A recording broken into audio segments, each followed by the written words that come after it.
Welcome to Toy Business Unboxed, your gateway to the secrets of the toy industry. Here, Jason Shea, a toy entrepreneur and expert in the field. Every product we develop is really inspired by some of the real life experience that we have with our son. 60% of all toys last year were sold on Amazon, which is incredible. Be passionate about it because it's a road, it's a journey. Like when you have an idea that you think is like gonna somewhat like change the world, make things better, I'd say go for it. We'll guide you through the enchanting world of toy design, marketing, and manufacturing. Now let the unboxing begin. Hello, welcome to another episode of Toy Business Unboxed. Today we have a special guest, Lauren, a talented freelance toy and game designer and also the founder of Wise Water Studio. Lauren has worked over 20 brands, including Pokemon, Hatchimals, Blueies, with top companies like Spin Master and Jazwares. In this episode, we're going to share some of her journey through studying toy design to building a successful freelance business. And we'll also talk about what does it take to carve out your own path in the toy industry itself, the importance of networking and how the community involvement can really fuel your growth as entrepreneur or someone that's getting into the toy space. Thank you so much for joining us on the interview today, Lauren. Thank you for having me. So let's start out with your journey. I mean, what make you? I think during our pre-interview, we were talking about like you used to have a architecture career before you do the toy design. Like, what lead you to this industry? So since I was in grade school, I was really intrigued by the path of becoming an architect. And what really intrigued me was, I've always been interested in art, but I was also very good at math. And then I loved the idea of creating that three-dimensional space, not only, decorating maybe like what goes in a home, but creating the space of that home, for example, itself. And so, I kind of pursued that path, through high school. And then when I finally got to college, and I was able to take some real architecture classes to start to pursue this career. But once I was doing that, I kind of had this realization that, yes, I loved the three-dimensional aspect, and, the math part was fine, but it was, a lot more precise. And I think I wanted to be a lot more creative. And so I kind of had to rethink, okay, maybe I don't want to do architecture, but, I know I want to do something in art and probably something three-dimensional. And so, I'm from Milwaukee, Wisconsin. And so living here, there's not a huge art industry or, in terms of variety.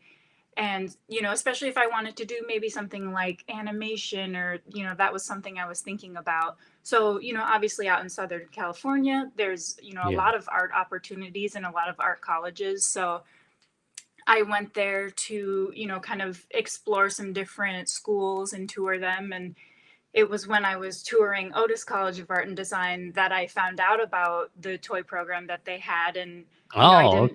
and I didn't know about it because there's only 2 schools in the world that has it, Otis and the Fashion Institute in New York. And so I was very intrigued by the toy program, and, toys just seemed so fun. And, when I was young, I always loved playing with, all my different toys. So I was very intrigued, but I wasn't still totally sure what I wanted to do, but I was able to speak with one of the toy design professors and, just kind of pick his brain a little and hear his story. And, he was talking about how he was designing toys, but then Coleman wanted him to design their toasters. And he said, I'm designing toys. Why do you want me to design a toaster? But they said, we want your expertise in, designing with safety in mind, because as a toy designer, you have to think about, small parts or parts that can break. You always have to be thinking about that in the forefront of the design process, not after, when a child has choked on the product, right? Oh, for sure. So that's, they kind of wanted that that forward thinking in the design process. So that's why they wanted him to do that. So he said, if you can design a toy, you can also design other products too. But because product designers are kind of trained differently, they can't necessarily just jump right And into this is a designing regular toy. toaster, not toy toaster, correct? Right, yeah, like a real toaster that'll go out in the kitchen. But they wanted it to be totally safe. That they didn't want I it to see. have like potential problems. So I I think with his training in toy, that really helped them to see. kind of foresee what issues might be. And just curious for my own curiosity here, like how exactly do they build out the program? Was it like a 2-year program, a 4-year program? What do you actually learn through the program?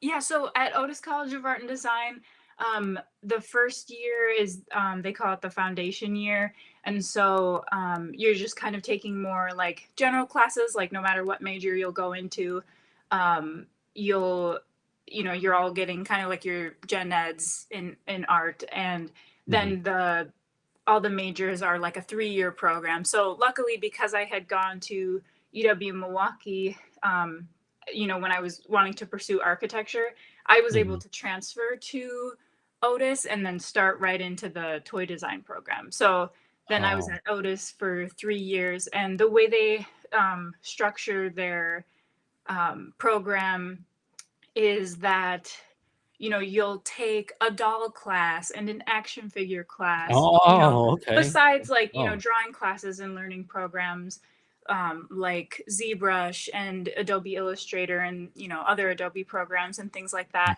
The main toy courses are kind of by that category. So maybe you see yourself wanting to be someone who works with very young kids, maybe like preschool age. When you have your doll class, you can make a doll that's for preschoolers, and then when your action figure class, you can make action figures for preschoolers. So if you kind of have like in mind kind of what age group you feel like kind of suits your style or design skills, that you can kind of start to build your portfolio around that while still getting a variety of categories in your portfolio. interesting. And the program you say is 3 years from the Yes. beginning to the end. Oh, I see. And did most of the people that graduate from that program, did they end up working as a toy designer in one of those bigger toy companies that the usual career path to go through? Oh yeah, most definitely. Yeah, there's obviously a lot of a lot of toy companies actually right near Otis, and besides just Southern California in general. So it's very often that people will go to one of those companies after school, or even while they're in school, they'll have internships at those companies too. I see. So for your own experience, you also work with some of the major toy company. How was that transitioning look like for you? Well, it was interesting because I graduated from Otis in 2020. So Yeah. although it was the pandemic, I you know I knew that after I graduated, I wanted to move back home to Wisconsin to be closer to my family and everything. Yeah. And so there's a few in Chicago, which is close by, and even Play Monsters in Beloit, Wisconsin. So I knew there were opportunities kind of close to home. Yeah. So, I went to Toy Fair in February, right Mhm. before the pandemic hit, and, tried Okay. to speak, with these companies Yeah. that were going to be close to home. Yeah. But of course, with the world kind of just beginning to shift, Yeah. it was a little difficult to make connections at that time. But True. because everybody was working remote, someone over that summer, someone from Jazwares reached out to me about working on the Pokemon team as like a temp to perm position. Oh, okay. Yeah. So then luckily I was, able to, I moved back to Wisconsin, but I was able to pursue that opportunity. And Mhm. then it was, things were going well, and they wanted to hire me full time after a few months, but Yeah. they wanted me to move to LA so that when they did go back in the office, that, I could be there in the office, which, it Yeah. was a very hard decision at that time. I'm just starting my career. Like, Mhm. okay, yes, we're still in the pandemic, but, do I need to move back to LA for the sake of my career, or, do I stay home and, find a different path? So I decided to stay in Wisconsin and turn down the full-time position with Jazwares. But luckily around that time too, as it so happens, the designer who recruited me to Jazwares had since gone to Spin Master, and she was reaching out to me asking how things were going, and we were chatting, and she asked me if I had interest in doing some freelance for Spin Master. So that's kind of what Okay. kickstarted the freelance career. I see, I see, I see, I see. So I think that's kind of how you started. Were you so that's before you started your own, I guess, studio and all that, right? So Right, exactly. I see. So can you also tell us like the decision on what make you to decide just to create something by yourself instead of working in the regular, I guess, the corporate ladder route? So Yeah, I'll say it, although, when I was in school, freelance was something I was very interested in. You create your own schedule, you can work from anywhere. So it was a very intriguing idea and, concept of a career. mhm, But when, when I and other classmates of mine kind of inquired about like doing freelance, like when we were in school, it was very encouraged to pursue a bit more of a traditional path and work at a toy company first, so you can get the experience and understand how the industry works and how just mhm. the design process works at a company, and Yeah. then you can go on to do freelance because you have that background. Mhm, So when I found myself, sort of doing freelance first, or, really starting my career with freelance, mhm, it was a little difficult to initially see that like this was a path that was okay, and that there's not really a right or wrong, and like mhm. looking back I can see that. And so it kind of took a few years of doing freelance consistently and making a living out of doing freelance for me to realize, oh, like I am succeeding regardless of, kind of what I was encouraged to do. So I'm not Mm, doing something wrong. I'm not, pursuing my career mhm. down a wrong path. Like, I'm making my own path and I'm making it work. So in a I sense, see. I was, by creating a design studio, I was kind of committing to that path of freelance, and also, just establishing an LLC so that I can, maybe work with other designers too to expand what I can offer to clients, and also, pitch, game concepts to companies as an inventor, and really just kind of like branch out and grow, Mhm. who I am as an individual, and, as like my own company. I see. So what are some of the challenges that you have faced as a freelance toy designer, and how have you overcome some of them?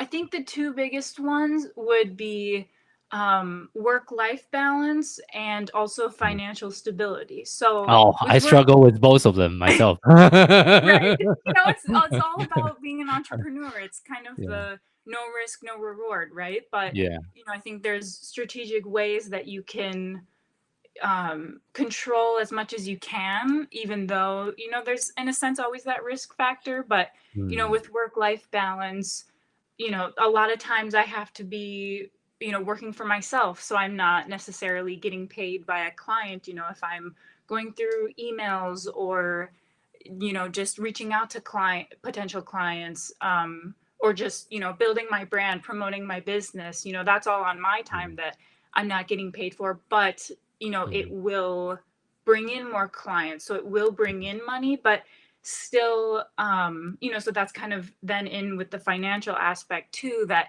you're paid less consistently, because it depends when you submit the invoices. And so kind of staying on top of that part of the business, like it's all a balance.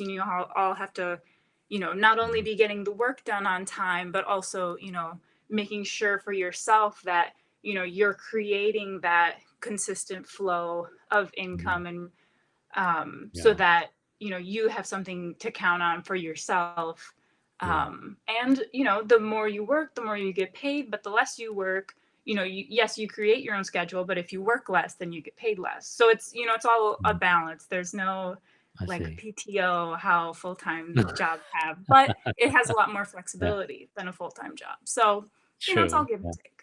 I see. And for your typical client, how long is the engagement usually? Is it like a 6 months, a year contract? And what is typically the scope of work when you're working with client?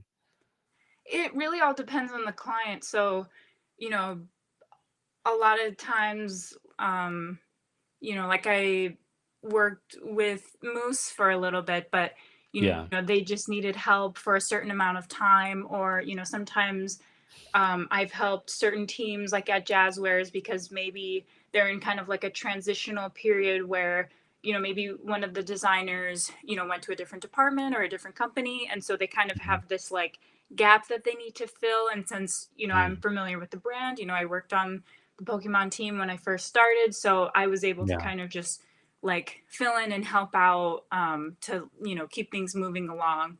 So sometimes it's just like ongoing with Mhm. time. And there's a designer on in the costumes department at Jazwares that I've worked Yeah. with like really since I started. And so sometimes it'll come in waves. I'll do a lot of work Mm. for her in a week, but then maybe the next week I won't do very much for her, if at all. And then Mhm. other clients, I just had a client where I was really working on kind of the full scope of the project. I Mm. created the concept and then the spec documents for the factory, so I was really kind of doing it all myself. And so that was kind of more like a set time, like a month, that I was really kind of working on that. So sometimes it's that short, like one project for a Mhm. month or for a few weeks or something, or it's just Mhm. kind of like ongoing, like, oh, can you I see. create or edit this spec document, I see. I see. So is most of the client, I guess I'm just also trying to understand who is your ideal client for the people that you work with. So will you say it's mostly the bigger company that's looking for outsource some of their work, or do you also work with some of the smaller like startup company like myself? I'm definitely a startup still. So yeah. Yeah, I mean, I guess in terms of like an ideal client, I guess, an ideal client for me would be maybe like a consistent client, someone who maybe often gives me work as, in a sense, like something I can count on for, Hmm. the income. But Yeah.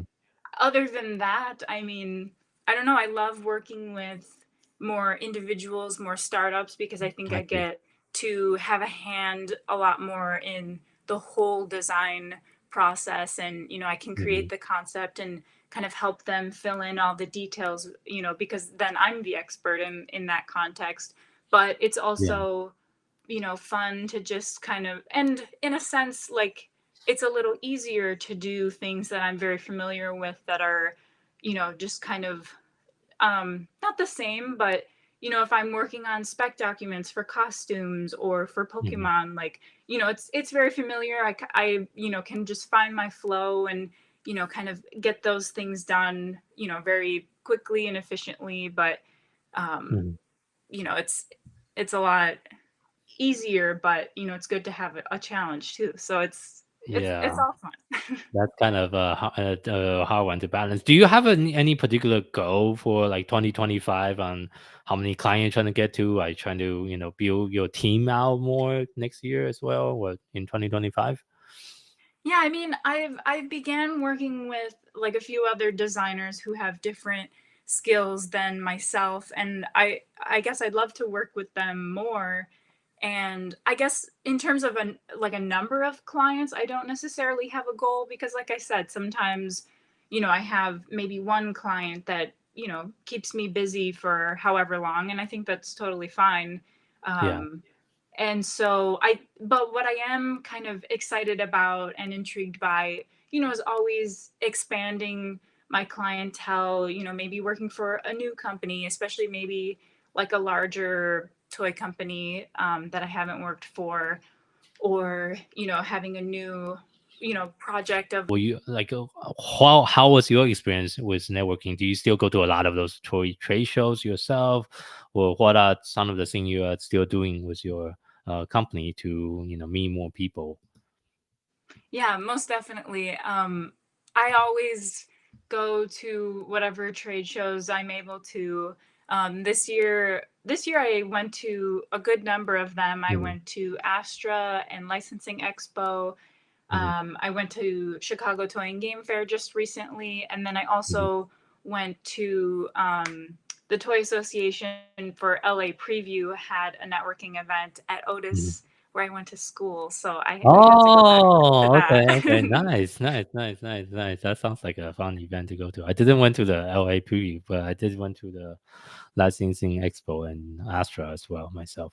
So okay, that's Yeah. really cool. And you have been working with a lot of different type of brand, and I guess like when you're approaching companies, what is your unique, I guess, value proposition for the people that's considering to hire your companies and your services versus just hiring another employee to work for them full time? Well, I think for myself specifically, because I have this um, formal education in toy design, Yeah, that is, and because most people with my background go to work at a toy company full yeah, time, yeah. That's true. there's Yeah, right, there's very yeah, few, I think, that have my back few if that have my background who are doing freelance full time and aren't true, just doing freelance maybe like between jobs. Like this is, uh, my career is freelance and my design true. studio. So, in a sense, Hmm. I can be a designer that they can count on like long term if they need. Yeah, that's true. That's true. And this is not a lot of people choose that route just because of the several different reasons that you mentioned earlier as well. And I know you're also involved with the Women in Toy Association. How has been involving with the Women in Toys organization really benefit your company so far? Yeah, I mean, in lots of ways, besides just being able to have that, support from this community, you can, when you're a part of something like Women in Toy, I think it's a lot more comfortable to maybe talk to new people. So, like at Licensing Expo, Women in Toy had a breakfast. Oh And yes, yeah, they so, did. Yeah. Mm, maybe you're at a trade show and, it can be overwhelming. Like, who do you approach to talk to? But, mhm. when you're at maybe like a Women in Toy event, I think it's so much more comfortable because you at least have that in common that, we're both a part of this group and this community. And I think it's even because we're a part of that community, people are a lot more just like kind of willing to share their story or connect and help you, you know what I mean? So especially if you're starting out, it's so important to be involved in communities in that way, because I think people want to help each other. Yeah, and actually, my sister, who is also our marketing director, was also part of Women in Toys, and I think she also mentoring. She also provide mentorship with some of one other member from the organization to help them out as well. So based on my conversation with her, I know there's a lot of activities, and actually, the chairwoman of Women in Toy was on our podcast in the past as well. So I'm very That's familiar awesome. with their organization, and I'm trying to we're also trying to find other potential way to partner with their organization. And I think there's a lot of wonderful networking organization and also professional organization that is very beneficial for either entrepreneur like ourselves or other people, professional people in the toy industry, to connect and also learn from each other. And that's also the mission of our podcast, is to share stories, share different paths, because not everyone want to be an entrepreneur, and not everyone want to do the freelancing route. Maybe some people just want to have a career, but just like you say, there's also some pros and cons in that choices. You don't have a lot flexibility, and you might not able to choose the project you want to work on because you just whatever your boss tell you to do, you kind of have to work on it, right? But Yeah. as an entrepreneur, freelancer like you and me, I think we have a little bit more, I guess, choice on the type of client that we want to work with, and who we want to, like what exactly what we want to do in our own careers. We have a little bit more control over that, so that's definitely major differences. But that lead me to my next question. What advice do you have for other potential people that's thinking about freelancing in the toy industry, about what is the best way to get started into freelancing more? Yeah, I mean, like we were talking about going to the trade shows or, just the toy industry events, that's like so important. And especially for, meeting new people and getting new clients, like it's, when I was first getting into freelance, I had like one of my teachers from school, I was kind of asking her a lot, how do I get more clients? How do I, like, how do I Yeah, find freelance? And she told me, yeah. oh, the freelance comes to you. And, that was a little frustrating to hear It's because That's we kind not of how felt, it work in real life, though. It doesn't just come to you automatically. You need to make that initial connection, right? So yeah, right, right. yeah, I think what she said was just yeah, very, there was a lot more context to be had, but yeah. I didn't quite have it in that moment. But Oh, so sure. kind of knowing what I know now and thinking back to what she said, like what Hmm. she said was pretty accurate, at least for what I've experienced. I see. Um, but it's, you go to these events and you meet people and you're not necessarily marketing, yourself exclusively, right? Like, you go and you meet these people and, you want to connect with them as people first. And then, Yeah.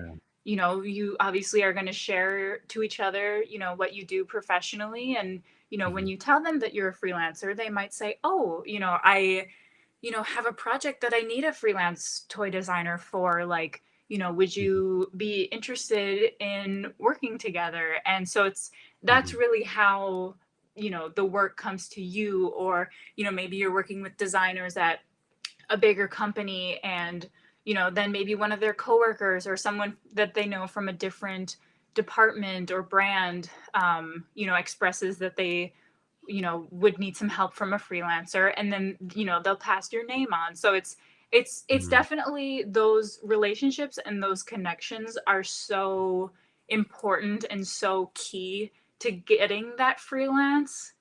Yeah.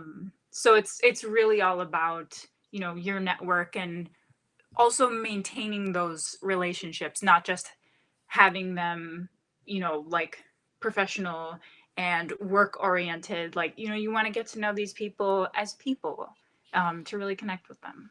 Yeah, for sure. That definitely is sometimes could be quite time consuming to Yeah. really get to know. And uh, I think one thing, I don't know if you also struggle with this, is because I meet so many people in my day to days.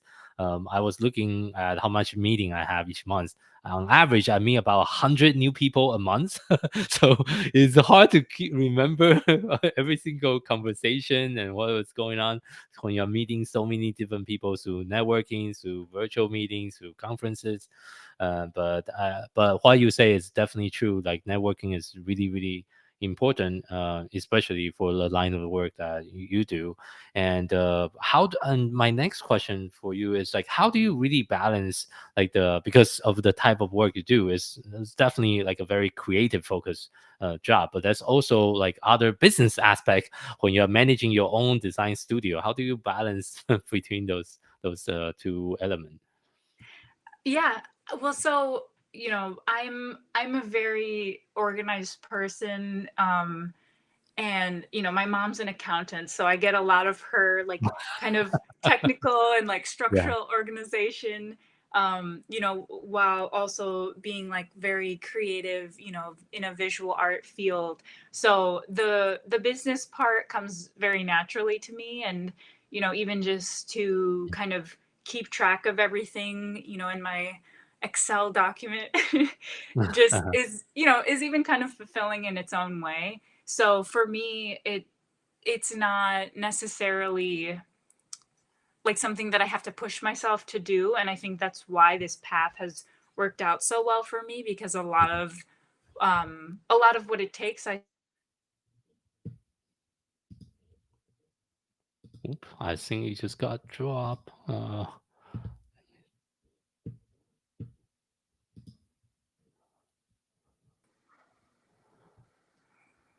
Okay, sorry for the technical sorry, I don't know issue. what happened to my connection. We will Okay, make here sure I we am. edit it out in the editing. Okay. But don't worry. I think you're in the middle of explaining how you balance your creativity and your business. So Yeah, so a lot of that, even we were just talking about, oh, you meet all these people at events, and I think it sounds like you meet way more people than I do, but you know when I after I go to an event and I collect these business cards, or even if I'm just meeting somebody, on the back of the business card I'll put like a little note of like, mhm. maybe like where I met this person, maybe what we talked about, or just something like that, so that when I see them again, I can kind of either kind of refer back to that, or even just, years down the line, Yeah. maybe if I, want to remember back to when I met them or how I met them, that, I kind of have that documented. And then I Okay. have like a digital document of just trying to kind of track, Okay. my whole network I in a see. sense. Yeah, And you have to use a CRM or a client relationship management system like yeah, the one we have. We have like a couple thousand people in there we're trying to keep track of. So you can get kind of tricky. yeah, So but as it's well, kind of important. yeah. Go Yeah, ahead. because you have to nurture those connections. You can't just, meet somebody one time and then expect them to come back to you, right? Like, you Yeah. kind of, as the freelancer, have to be in charge of that and take that initiative to, maintain those relationships. For sure, for sure, for sure. So we're kind of approaching toward the end of the podcast. The final question I always like to ask, especially the guests, is if you have to say to someone that's brand new to the toy industry, that's just getting started, what would be your advice?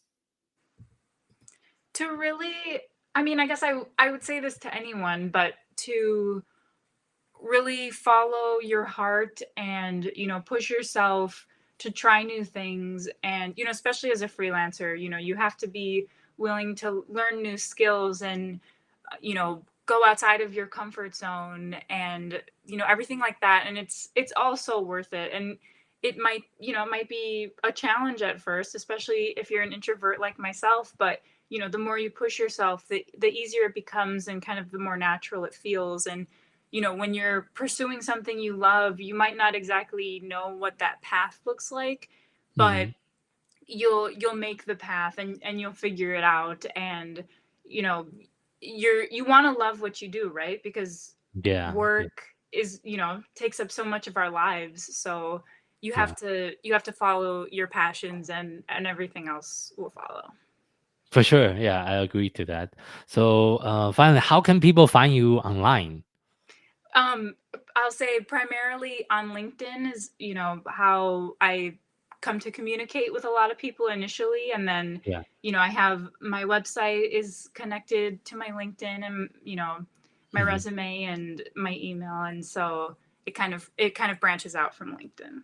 Okay, so find you on LinkedIn is the best channel to talk to you if they Yeah. have any question. And thank you so much for being on our show today. And for those of our listeners, thank you for tuning in for this episode of Toy Business Unboxed podcast. We really hope you enjoy the conversation and find it insightful and also inspiring. If you like what you have heard, be sure to subscribe to our podcast on your favorite platform so you never miss an episode. We really appreciate your support and would love it if you can leave us a review and share the podcast with your friend and colleague. For more resource tips and the latest update within the toys and game industry, visit our website at toy-launch.com. Join our conversation and connect with us on social media using hashtag Toy Business Unboxed. We'd love to hear your feedback and suggestion for future episodes.